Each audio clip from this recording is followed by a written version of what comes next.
Magandang araw po mga Kadabarkads. Welcome po sa isa na namang edisyon ng Mandong Labanderos Vlogs. Ating pong pag-usapan ng mga pika-pikang balita patungkol sa Itbulaga at sa mga iba pang balita na pilit kumokonek sa Itbulaga. Tara, isa-isay na natin. Noontime showdown ratings para sa nagdaan na Lunes, March 11, 2024, inilabas ng AGB Nielsen Newtown. Ang Itbulaga po ay nakakuha ng 4.1%, samantalang ang It Showtime ay nakakuha ng 4%. Wala pa po tayo nakukuha ng datos para sa araw ng Martes, March 12, 2024. Dumako naman po tayo sa therapy segment kanina ng Itbulaga. Absent po ang dalawang singing queens, si Singing Queen Sam at si Singing Queen Jean.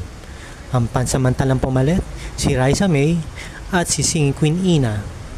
Malamang po, meron pong proyekto sa labas sa Itbulaga yung dalawa, si Singing Queen Sam at si Singing Queen Jean, kaya wala po sila kanina sa Itbulaga. At para naman po sa iba pang mga balita na pilit kumokonek sa Itbulaga.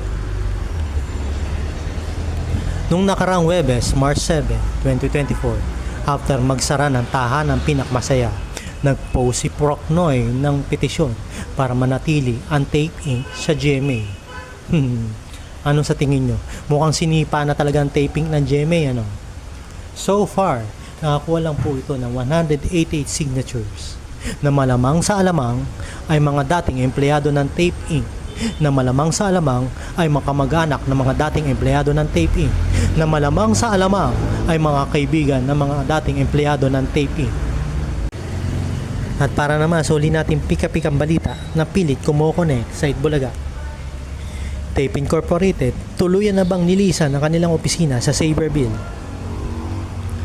Ayon kay Models of Manila, inalis na daw ang karatula ng Tape Inc. sa pader sa kanilang opisina sa Saberville.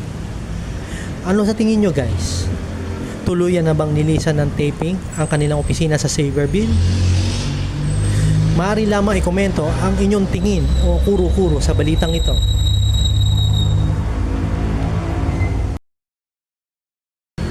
So hanggang dito na muna tayo guys.